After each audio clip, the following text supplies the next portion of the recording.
Então, hoje nós vamos dar continuidade aos seres vivos. Nós vamos hoje estudar o reino dos fungos, o reino fungi. Então, nós vamos ver as características principais destes seres vivos. Então, aqui, os fungos são seres eucariontes. Eles são também heterótrofos, eles são seres vivos aclorofilados, eles não realizam fotossíntese. Eles são heterótrofos, eles tiram o seu alimento, a sua energia da matéria orgânica.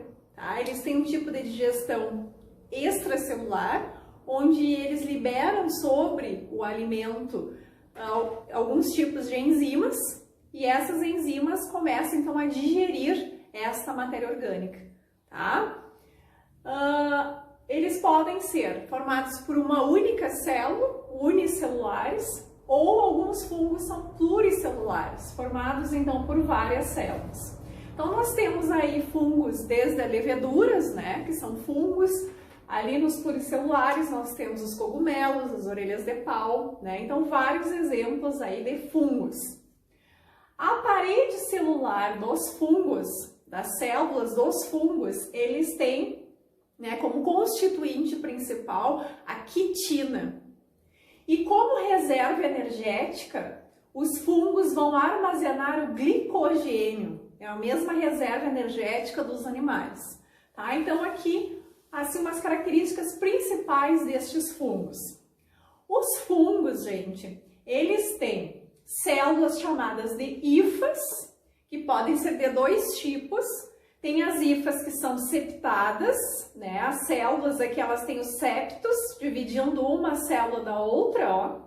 E aqui tem o tipo de hifa que é cenocítica, ela não tem estes septos que esta daqui apresenta, então ela tem vários núcleos aqui no interior dessas hifas cenocíticas. Essas hifas se reúnem formando o micélio, tá? Que é essa estrutura aqui que é pela união dessas hifas. E aqui nós vamos ter alguns tipos de fungos que tem o corpo de frutificação, que é importante para a reprodução desses seres vivos. Então não é todos os fungos que vão ter essa parte que é exposta ali, que nós chamamos de chapéu ali, que é a parte então que a gente observa, no campo quando tem umidade, sobre a madeira, é onde a gente vai observar sobre o esterco, onde a gente vai observar esta parte aqui chamada de corpo de frutificação. Não são todos os fungos que tem. Bom, como que estes fungos, gente, se reproduzem, Esses bolores, esses cogumelos, essas orelhas de pau, nós vamos ter fungos que nos causam doenças, que são as micoses. Então, como é que esses fungos vão se reproduzir? Eles se reproduzem, sim, assexuadamente, por fragmentação, por brotamento, mas o fungo vai ter a necessidade de fazer também a reprodução sexuada, para aumentar a sua variabilidade genética. Então, aqui eu fiz um esqueminha, bem simples aqui dessa reprodução sexuada. Então, aqui, ó, eu vou ter duas hifas, tá? Aqui eu vou ter a fusão dessas hifas, Plasmogamia, quer dizer que a união das células ali, das membranas plasmáticas e, consequentemente, da célula, elas se uniram, tá? Então, eu vou formar aqui uma hifa dicariótica, uma hifa com dois núcleos, tá? Consequentemente, esses núcleos depois eles vão se fusionar, tá? E vão formar esse zigoto aqui, que é 2N, que é diploide. Sobre esse zigoto vai crescer o esporo, tá? Este esporo aqui que cresceu, Aqui o esporófito que vai liberar o esporo, então vai reiniciar aqui quando cair, no substrato, vai crescer novas hifas de novos fungos, completando o ciclo, tá? Bom, agora vamos falar rapidinho sobre a classificação dos fungos.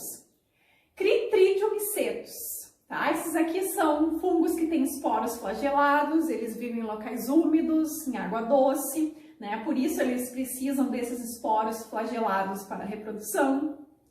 Aqui nós temos o segundo, zigomicetos, tá? Micetos, micologia, né? É fungo. Então, zigomicetos, eles têm esporos, só que sem flagelos. O exemplo é o bolor, né? Que a gente encontra sobre as paredes, né? Nos alimentos, né? A gente tem que prestar bem atenção, não devemos comer alimentos com bolor, né? Embolorados. Aqui a terceira classificação, os fungos ascomicetos. Eles recebem este nome porque ele tem tipo de um saquinho chamado de asco, aonde tem dentro dele esporos chamados de ascósporos.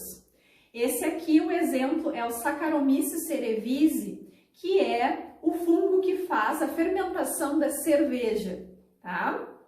Aqui, então, a importância também dos fungos. Os basidiomicetos, daí o nome da estrutura é basídio, dentro desta bolsinha nós vamos ter os basidiósporos, que são os esporos. Aqui nos basidiomicetos nós temos o exemplo cogumelo, muitos deles comestíveis, né? O champignon é um exemplo, mas nós temos que ter cuidado com os fungos, né? Porque algumas espécies de fungos são alucinógenas. Aqui os deuteromicetos, né? Que se conhece pouco da reprodução, né, desses fungos, né? Eles se caracterizam mais por ter reprodução apenas assexuada, tá? Nós temos aqui como exemplo o Penicillium. O Penicillium foi o fungo que a partir dele foi descoberto o primeiro antibiótico da humanidade, que é a penicilina, é feita a partir, né, de substâncias retiradas deste fungo aqui, tá? Ele inibe a reprodução, né, dos fungos, tá? Então ele tem uma substância bactericida, tá? Então é uma descoberta, né, que foi muito importante para a humanidade, o primeiro antibiótico a partir deste fungo aqui. Nós temos outro exemplo de deuteromiceto, que é a Cândida sp, né, que eu coloquei aqui, é uma espécie, né, de Cândida, que ela causa a candidíase nos órgãos genitais e o popular sapinho, né, na boca, tá? Então esses aqui são exemplos que nós temos de fungos. Rapidinho para a gente terminar, gente, importância dos fungos, então. Decompositores, ou saprófagos, né? Uma importância bem grande dos fungos na decomposição, né? E com isso a reciclagem, né, da matéria orgânica, a produção de sais minerais para o solo. É uma coisa bastante importante que nós temos aqui no reino dos fungos. Esses fungos também, né, eles vão servir de alimento, né? Muitos fungos são comestíveis, né? Eles também vivem em simbiose com outros seres vivos, como por exemplo algas, formando os líquens, que a gente já viu no vídeo passado, e também agora a gente vai encontrar esses fungos associados com raízes de plantas, formando as micorrizas, importante também, né, para a absorção de minerais para a planta em solos pobres. Então são algumas das importâncias dos fungos.